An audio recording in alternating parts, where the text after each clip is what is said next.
Video like जरूर कर लीजिए और ऐसे वीडियो लगातार फ्री में पाने के लिए चैनल को तुरंत सब्सक्राइब कर लीजिए और बेल आइकन को जरूर टैप कर लीजिए ताकि आगे भी सारे वीडियो आपको मिलते रहे। यूट्यूब में फॉलो करते हैं तो प्लीज ये वाला फ्री टेलीग्राम चैनल जरूर ज्वाइन कर लीजिएगा। सारे नोटिफिकेशन सारे अपडेट यहीं पे आते हैं, ध्यान रखिएगा। सारे क्वेश्चन अटेम्प्ट करिए और स्कोर अपना तुरंत कमेंट करके बताइए कितने सही हो रहे हैं कितने गलत हो रहे हैं, जल्दी से कमेंट करके बताइए। नमस्कार साथियों, स्वागत है आपका ऑनलाइन एग्जाम प्रिपरेशन पर which is the part of study for civil services. दोस्तों यूपी ट्रिपल एससी पीटी के लिए लगातार रिवीजन सीरीज चल रही है ऑनलाइन एग्जाम प्रिपरेशन पर, तो आप इसको ज्वाइन कर सकते हैं। और रिवीजन के इसी क्रम में पिछले वीडियो में भारतीय राष्ट्रीय आंदोलन के अंतर्गत स्वदेशी आंदोलन कवर किया था। स्वदेशी आंदोलन से संबंधित महत्वपूर्ण घटनाएं देखी थी। इसके बाद देखा था स्वदेशी आंदोलन के प्रमुख नेताओं के नाम और उनसे संबंधित घटनाओं को देखा था। आज देखेंगे महात्मा गांधी जी के जीवन से संबंधित महत्वपूर्ण घटनाएं, महात्मा गांधी जी एवं उनके प्रारंभिक आंदोलन के बारे में जानेंगे। इससे संबंधित महत्वपूर्ण तथ्यों को कवर करेंगे। तो आइए चलिए स्टार्ट करते हैं। महात्मा गांधी जी का पूरा नाम था मोहनदास करमचंद गांधी। ये इनका पूरा नाम था।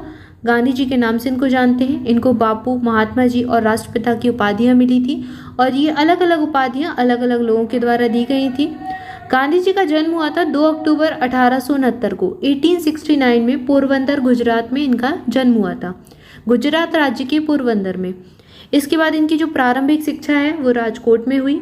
गांधी जी की पत्नी का नाम कस्तूरबा गांधी था।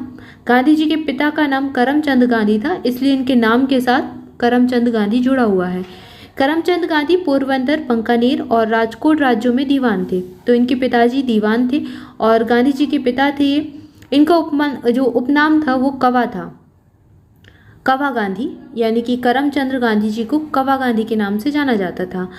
इसके बाद इनकी जो माता थी उनका नाम था पुतलीबाई। पुतलीबाई और करमचंद गांधी जी के पुत्र थे महात्मा गांधी जी। इनके बच्चे थे, इनके 4 पुत्र थे, हरिलाल, मनीलाल, रामदास और देवदास गांधी। ये इनके 4 पुत्र थे गांधी जी के। गांधी जी का जन्म 2 अक्टूबर को हुआ और इस दिन अहिंसा दिवस के रूप में मनाया जाता है। इसके अलावा इनकी मृत्यु हुई 30 जनवरी को और 30 जनवरी का दिन भारत में शहीद दिवस के रूप में मनाते हैं। 30 जनवरी 1948 को दिल्ली में गांधी जी की मृत्यु हुई। गांधी जी की जो समाधि है यह दिल्ली के राजघाट में है। राजघाट के नाम से इसको जाना जाता है। समाधि का नाम राजघाट है, इतना याद रखिए आप। इसके बाद गांधी जी के जो राजनीतिक गुरु थे वो गोपाल कृष्ण गोखले थे। गोपाल कृष्ण गोखले इनके राजनीतिक गुरु थे। इसके बाद गांधी जी के कुछ क्रियाकलाप सामने आते हैं। गांधी जी के जीवन से संबंधित महत्वपूर्ण घटनाएं। नटाल इंडियन कांग्रेस, इसकी स्थापना गांधी जी ने की और दक्षिण अफ्रीका में इसकी स्थापना 1894 में की। नटाल इंडियन कांग्रेस की स्थापना ये गांधी जी के द्वारा की गई। फिर गांधी जी के जीवन से संबंधित है टॉलस्टॉय फार्म और गांधी जी के जीवन में जो सत्याग्रह शुरू और ये इन सारी चीज़ों की स्वाधीनता आंदोलन की शुरुआत होती है यहीं से होती है। उसके जो बीज पड़े वो यहीं पर पड़े दक्षिण अफ्रीका में। टॉलस्टॉय जो फॉर्म था इसकी स्थापना भी गांधी जी ने दक्षिण अफ्रीका में की 1910 में। सबसे पहले नटाल कांग्रेस 1894 में, इसके बाद टॉलस्टॉय फॉर्म की स्थापना की 1910 में। फिर फिनिक्स आश्रम गांधी जी के जीवन से संबंधित था और महात्मा गांधी जी ने फिनिक्स जो कि दक्षिण अफ्रीका के डरबन शहर में है, यहाँ पर वर्ष 1904 में एक आश्रम स्थापित किया जिसका नाम था फिनिक्स आश्रम। तो टॉलस्टॉय फॉर्म, फिनिक्स आश्रम, नटाल इंडियन कांग्रेस ये सब गांधी जी से संबंधित ही है। फिनिक्स आश्रम को 27 फरवरी 2000 को दोबारा खोला गया और फिनिक्स महात्मा गांधी जी द्वारा स्थापित पहला आश्रम था। इसके बाद गांधी जी ने टॉलस्टॉय फॉर्म की स्थापना 1910 में की। इसके बाद साबरमती आश्रम, ये भारत के गुजरात राज्य में स्थापित किया गया गांधी जी के द्वारा। गुजरात राज्य के अहमदाबाद जिले में प्रशासनिक केंद्र अहमदाबाद के पास साबरमती नदी के किनारे स्थित है साबरमती आश्रम। सत्याग्रह आश्रम की स्थापना 1915 में अहमदाबाद के कोचरब नामक स्थान में महात्मा गांधी जी के द्वारा की गई। 1917 में यह आश्रम साबरमती के किनारे वर्तमान स्थान पर स्थानांतरित हुआ। जहाँ पर अभी है वहाँ पर 1917 में स्थानांतरित किया गया था। तब से साबरमती आश्रम इसको कहा जाने लगा क्योंकि ये साबरमती नदी के किनारे स्थापित किया गया था। तो साबरमती आश्रम की स्थापना गांधी जी के द्वारा की गई। इसके बाद है भीती हरवा आश्रम। नील किसानों के आंदोलन के लिए 27 अप्रैल 1917 को गांधी जी ने पश्चिमी चंपारण की भीती हरवा गांव पहुंचे। तो यहाँ से चंपारण सत्याग्रह गांधी जी ने शुरू किया था और यह इनका पहला सत्याग्रह था भारत में। यह बेतिया से 65 किलोमीटर दूर स्थित है और वहाँ के जो मठ हैं, मठ के बाबा राम नारायण दास ने गांधी जी को आश्रम के लिए एक जमीन उपलब्ध कराई, जिस पर 16 नवंबर 1917 को एक पाठशाला और कुटिया बनाई गई और इस तरह भीति हरवा आश्रम वजूद में आया। तो एक तरीके से इसकी स्थापना गांधी जी के द्वारा की गई और जो जमीन थी वो बाबा रामनारायण दास के द्वारा दी गई थी गांधी जी को। ये एक मठ के बाबा थे और 27 अप्रैल 1917 को यहाँ पर गांधी जी ने स्थापना की। 16 नवंबर 1917 को स्थापना हुई, 27 अप्रैल 1917 को गांधी जी यहाँ पर पहुँचे थे। इसके बाद सेवाग्राम आश्रम, इसकी स्थापना 1936 में गांधी जी के द्वारा की गई और अंतिम महत्वपूर्ण आश्रम है गांधी जी का ये, जो कि सेवाग्राम में स्थित है। महाराष्ट्र के नागपुर से 80 किलोमीटर दूरी पर यह आश्रम बना हुआ है। तो गांधी जी के जीवन से संबंधित भारत के आश्रम कौन कौन से हैं? साबरमती आश्रम गुजरात में स्थित है, भीतिहरवा आश्रम चंपारण में स्थित है और सेवाग्राम आश्रम महाराष्ट्र के पास नागपुर से 80 किलोमीटर दूरी पर स्थित है। इसके बाद इंडियन ओपिनियन की बात आती है और दक्षिण अफ्रीका में उन्होंने इंडियन ओपिनियन नामक अखबार निकाला। यह गुजराती, हिंदी, तमिल और अंग्रेजी में प्रकाशित होता था। तो ये जो अखबार था ये दक्षिण अफ्रीका में निकाला गया था गांधी जी के द्वारा। गांधी जी ने लुई फिशर से कहा था, मैं सच्चा समाजवादी हूँ, मेरे समाजवाद का अर्थ है सर्वोदय। गांधी जी ने समाजवाद में मार्क्सवाद की भी झलक मिलती है, ऐसा कहा जाता है और ये अपने आप को समाजवादी मानते थे, कहते थे मैं सच्चा समाजवादी हूँ। ये जो कथन है ये गांधी जी के द्वारा कहा गया था और ये गांधी जी ने लुई फिशर से कहा था। इसके बाद गांधी जी 24 वर्ष की उम्र में 1893 में एक गुजराती व्यापारी दादा अब्दुल्ला का मुकदमा लड़ने के लिए दक्षिण अफ्रीका गए थे। दक्षिण अफ्रीका के डरबन शहर गए थे और वह अफ्रीका में लगभग 21 वर्ष तक रहे और वापस आए 1915 में भारत लौटे और जब 1915 में जनवरी में 9 जनवरी के दिन भारत आए तो इसी दिन को भारत में प्रवासी दिवस के रूप में भी मनाया जाता है। इसके बाद गांधी जी के जीवन से संबंधित कुछ सत्याग्रह हैं, जिनमें चंपारण सत्याग्रह पहला सत्याग्रह है और 1917 में चंपारण बिहार में गांधी जी ने यह किया था और गांधी जी का यह भारत का पहला सत्याग्रह था। इसके बाद एक पुस्तक का नाम आता है अनटू दिस लास्ट। ये पुस्तक जॉन रस्किन की थी और गांधी जी ने इसको पढ़ा था और इसका गांधी जी के जीवन पर बहुत अधिक प्रभाव पड़ा।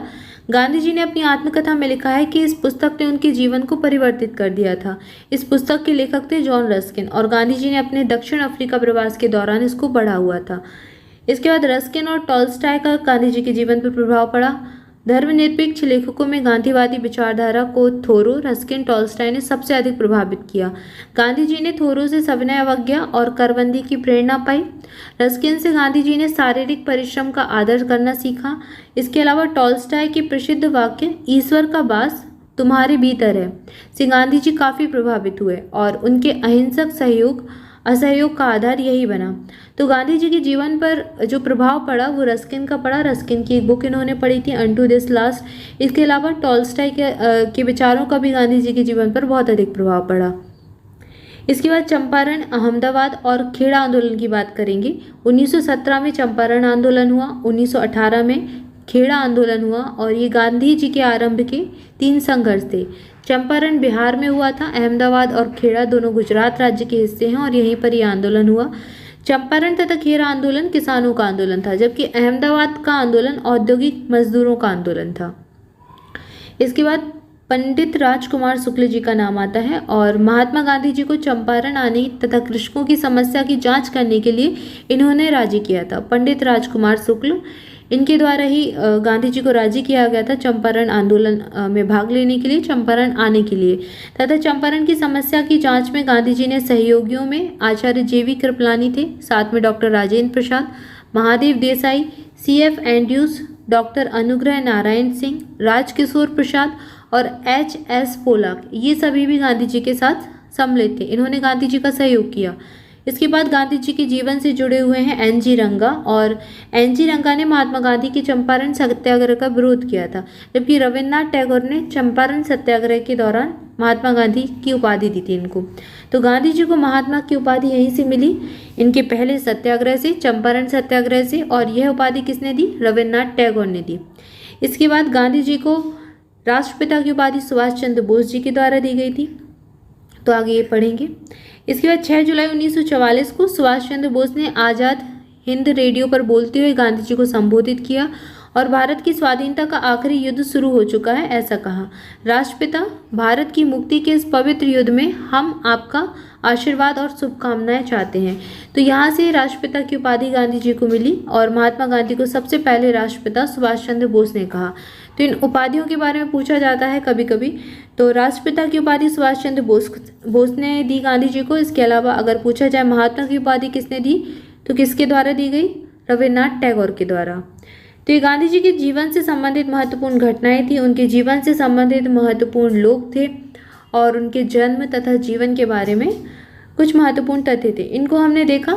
इसके आगे अगले वीडियो में देखेंगे। तब तक के लिए आपसे भी चैनल के साथ जुड़े रहिए। चैनल को सब्सक्राइब कर लीजिए, वीडियो को लाइक कर लीजिए, अपने दोस्तों के साथ भी शेयर कीजिए और टेलीग्राम चैनल जरूर ज्वाइन कर लीजिए। उसकी लिंक आपको डिस्क्रिप्शन में मिल जाएगी। टेलीग्राम चैनल पर डेली आपके लिए प्रैक्टिस क्विज लगवाए जा रहे हैं। आज से अगर देखा जाए तो पीटी के एग्जाम के लिए मात्र 20 दिन ही शेष बचे हुए हैं और यह जो समय है मात्र प्रैक्टिस के लिए ही आप रखिए।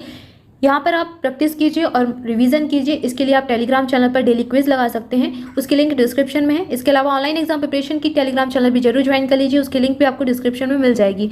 और अगर आप हमारे कोई पेड बैचेस ज्वाइन करना चाहते हैं तो आप दिए गए नंबर्स पर कॉल करके जानकारी ले सकते हैं। सारी इन्फॉर्मेशन आपको डिस्क्रिप्शन में मिल जाएगी, तो उसको फॉलो कर सकते हैं। मिलेंगे नेक्स्ट वीडियो में। Thank you for watching this video. Thank you so much.